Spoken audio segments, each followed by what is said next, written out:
శ్రీ గురుభ్యో నమ శ్రీ మాత్రే నమ. అందరికీ నమస్కారం అండి. ప్రతి ఒక్కరూ తప్పకుండా తెలుసుకోవాల్సిన విషయాల గురించి ఈరోజు మనం ఈ వీడియోలో వివరంగా తెలుసుకుందాం. ఈ వీడియోకి ఒక లైక్ చేసి మీ ఫ్రెండ్స్ అండ్ ఫ్యామిలీకి షేర్ చేయండి. అలాగే జై శ్రీకృష్ణ అని ఒక చిన్న కామెంట్ చేయండి. అలాగే దయచేసి వీడియోని ఎక్కడా స్కిప్ చేయకుండా పూర్తిగా చూడండి. పురాణాలు చెప్పే వ్యక్తి సర్వోత్తముడు, అటువంటి వారిని నిందించరాదు. తల్లిదండ్రులను పూజించాలి, ఏ స్థితిలోనూ దూషించరాదు. మంత్రోపదేశం చేసిన వారు మాత్రమే గురువు, తక్కిన విద్యలు నేర్పిన వారు అధ్యాపకులు మాత్రమే. మంత్రోపదేశం చేసిన గురువును ఏ పరిస్థితిలోనూ నిందించరాదు. ఆయన ఎదురుగా కాళ్ళు చాపి కూర్చోకూడదు. పురాణాలు దానం చేస్తే గొప్ప విద్యావేత్తలు అవుతారు. గొడుగు, చెప్పులు కలిపి కానీ గోవుని కానీ దానం చేస్తే భయంకర యమమార్గం సులువుగా దాటగలరు. అన్నదానం, జలదానం చేసేవారు సుఖమైన మరణం పొందుతారు. అన్నం తింటున్నప్పుడు ఎవ్వరినీ తిట్టరాదు, దెప్పి పొడవరాదు. నిజం తెలుసుకోకుండా ఎవరిని నిందించరాదు, అబండాలు వేయరాదు. అలా చేస్తే అవతల వారి పాపాలన్నీ అబండాలు వేసిన వారి తలకు చుట్టుకుంటాయి. సువర్ణ దానం చేసేవారు ఐశ్వర్యవంతుల ఇళ్లలో పుడతారు. కాశీలో గురుపూజ చేసిన వారిని కైలాసవాస సౌఖ్యం లభిస్తుంది. ఒకరు తీసివేసిన జందెం మరొకరు ధరించరాదు. ఇతరుల చెప్పులు, ఇతరుల వస్త్రాలు ధరించకూడదు. సంకల్పం చెప్పకుండా నదీ స్నానం పనికిరాదు. ఒకవేళ అలా చేస్తే ఇంట్లో స్నానం చేసినట్లే, నదీ స్నాన ఫలితం రాదు. ఉమ్ముతో వేళ్లు తడిపి పుస్తకంలో పుటలు తిప్పరాదు. వ్యసనపరులతో, మూర్ఖులతో వాదోపవాదనలు చేయరాదు. విష్ణు ఆలయంలో 4 ప్రదక్షిణలు, అమ్మవారి గుడిలోను శివాలయంలోను 3 ప్రదక్షిణలు చేయాలి. ఆలయంలో ఆత్మ ప్రదక్షిణ అనునప్పుడు తన చుట్టూ తాను తిరగరాదు. నమస్కారం చేస్తే చాలు. గుడి చుట్టూ ప్రదక్షిణ మాత్రమే చేయాలి.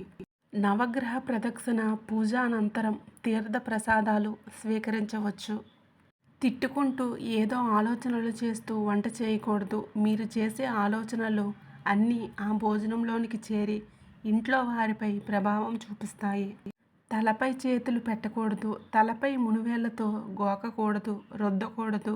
దీనివలన పతనా వ్యవస్థకి చేరుకుంటారు. ఎడమ చేతితో పొరపాటును కూడా తినకూడదు, త్రాగకూడదు. సంధ్యా సమయంలో నిద్ర, తిండి, మైథునం పనికిరాదు. పిసినగొట్టుతో, శత్రువుతో, అసత్యం పలికేవాడితో, భర్తను తిట్టే స్త్రీతో కలిసి భోజనం చేయటం మహాపాపం. చీటికి మాటికి ప్రతిజ్ఞలు చేయుట, ఒట్టు పెట్టుట దోషం. నిలబడి కానీ అటూ ఇటూ తిరుగుతూ కానీ అన్నం తినటం వలన క్రమంగా దరిద్రుడవుతాడు. రాబోయే జన్మలో బిచ్చగాడు అవుతాడు. నోట్లో వ్రేళ్లు పెట్టుకొనుట, గోళ్లు కొరుకుట చేయరాదు. దేవాలయ ప్రాంగణంలో ఉమ్మటం, పొగ త్రాగటం రెండూ నిషిద్ధాలే. ఆదివారం, శుక్రవారం, మంగళవారం తులసి ఆకులు కోయరాదు. చీకటి పడ్డాక పువ్వులు, ఆకులు చెట్ల నుండి తుంచరాదు. గురువులకు, అర్చకులకు, పౌరాణికులకు సరిగా పారితోషికం ఇవ్వక వారికి రుణపడేవారు 100 జన్మలు కుక్కలుగా, చండారులుగా పుట్టి కష్ట నష్టాల పాలవుతారు. శివలింగ అర్చన ఆడవారు కూడా చేయవచ్చు. భోజనం తూర్పు, ఉత్తర దిక్కుల వైపు కూర్చొని చేయాలి. నడుస్తూ కానీ నిలబడి కానీ మలమూత్రాదులు విడవరాదు. బట్టలు ధరించకుండా స్నానం చేయరాదు. మలమూత్ర విసర్జన ఉత్తర, దక్షిణ దిశలుగా మాత్రమే చేయాలి. తూర్పు, దక్షిణ దిక్కులు తలపెట్టి నిద్రపోవాలి. ఉత్తర, పశ్చిమల వైపు తలపెట్టి నిద్రిస్తే వారు ప్రమాదాల పాలవుతారని మార్కండ పురాణం చెబుతుంది.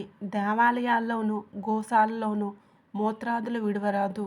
ఇంటికి గురువు వస్తే టక్కున లేచి నిలబడి ఎదురుగా వెళ్ళి లోపలికి గౌరవంగా తీసుకొని వచ్చి ఆసనం వేసి కూర్చోబెట్టకుండా మాట్లాడరాదు. సాగనంపేటప్పుడు బయటికి వచ్చి గురువుని కొంచెం దూరం అనుసరించాలి. పైన అనగా భుజాల మీదుగా వస్త్రం లేకుండా దైవ పూజ చేయరాదు. భోజనం కూడా చేయకూడదు. 2 చేతులతో ఎప్పుడు తల గోక్కోరాదు. గురుపాపం ఎవ్వరికీ చెప్పరాదు. గురువునికి కోపం వస్తే తక్షణం ప్రసన్నం చేసుకోవాలి. చతుర్దశి, అష్టమి దినాలలో తలంటు పనికిరాదు. స్త్రీ సంగమం పనికిరాదు. గురువు కోరితే ఏదైనా ఇమ్మని శాస్త్రవచనం. అటువంటి గురువును ఏ పరిస్థితుల్లోనూ అసహ్యించుకొనరాదు. 10,000 యజ్ఞ ఫలితము కూడా ఈ ఒక్క కార్యంతో నశించిపోతుంది. కనుక గురుధిక్కారం పనికిరాదు. స్నానం చేయకుండా అన్నం వండరాదు, ఆ అన్నం తినరాదు. అన్నం తిన్నాక కంచంలో చేయి కడుక్కోరాదు. చేయి కడిగిన తరువాత ఆ చేతిని విదల్చరాదు. నోటితో అగ్నిని ఆర్పరాదు, ఊదరాదు. ప్రయాణం మధ్యలో భోజనాదులకు నియమమేమీ లేదు. తడిసిన బట్టల నీళ్లు ఇతరులపై పడేటట్లు విదిలించరాదు. ఎట్టి పరిస్థితుల్లోనూ ఆత్మహత్య చేసుకోరాదు. అలా చేసుకున్నవారు కొన్ని వేల జన్మలు పిశాచ జన్మలెత్తి వికలాంగులుగా పుడతారు. పుణ్యకార్యాల్లో చోళ్ళు, జొన్నలు, వెల్లుల్లి, ఉల్లి, చద్ది పదార్థాలు తినరాదు, ఉపయోగించరాదు. తెలిసిన వారి మరణ వార్త విన్న వెంటనే గాని, పురిటి వార్త విన్న వెంటనే గాని కట్టుబట్టలతో స్నానం చేయాలి. పుష్కర స్నానాదులలో చొక్కాతో స్నానం చేయరాదు.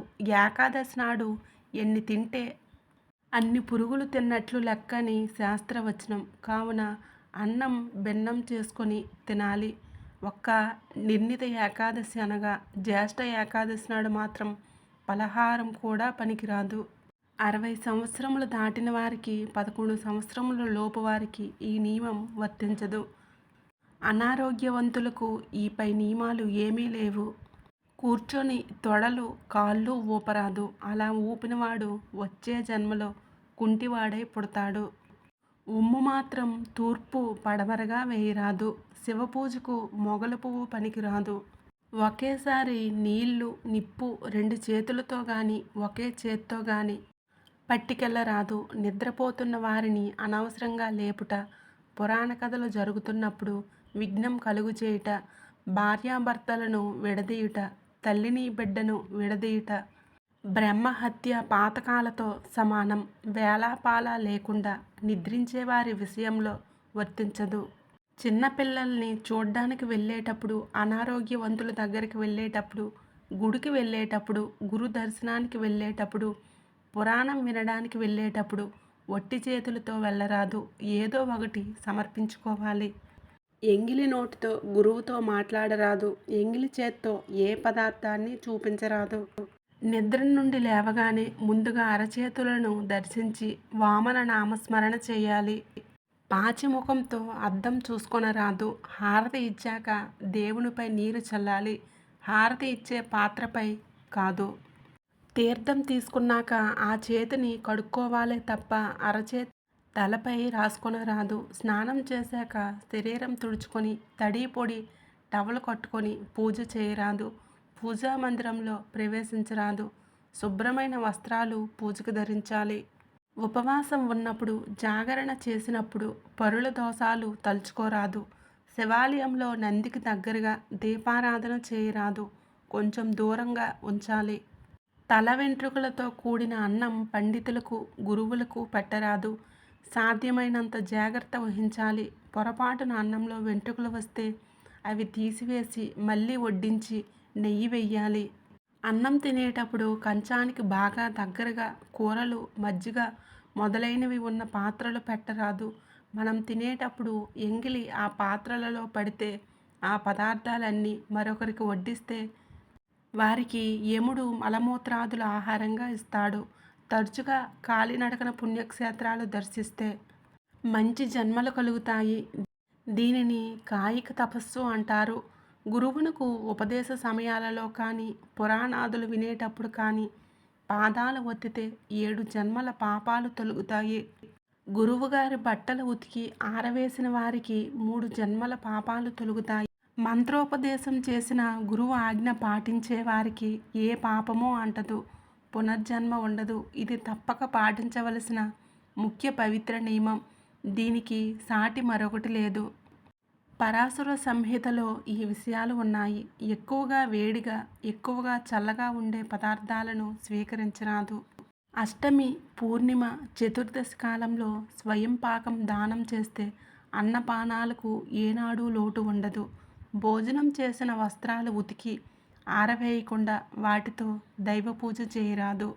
శవాన్ని శ్మశానం దాకా మోసిన, శవాన్ని ఇంటి దగ్గర ఉండటానికి అనుమతిచ్చిన నరకానికి పోకుండా స్వర్గానికి పోతాము. గృహప్రవేశ కాలంలో కానీ ఏడాది లోపు గాని ఆ ఇంట మణిద్వీప పారాయణం చేయటం మంచిది. ఇది వాస్తు దోషాలను పరిహరిస్తుంది. భోజనానికి ముందు అనంతరం కాళ్ళు కడుక్కోవాలి. సకల పురాణ ఇతిహాస కోవిదుడు కాని వాని వద్ద మంత్రోపదేశం పొందరాదు. పుట్టినరోజు నాడు దీపాలు కానీ కొవ్వొత్తులు కానీ ఆర్పరాదు. నోటితో అగ్నిని ఊదుట ఘోర పాపం.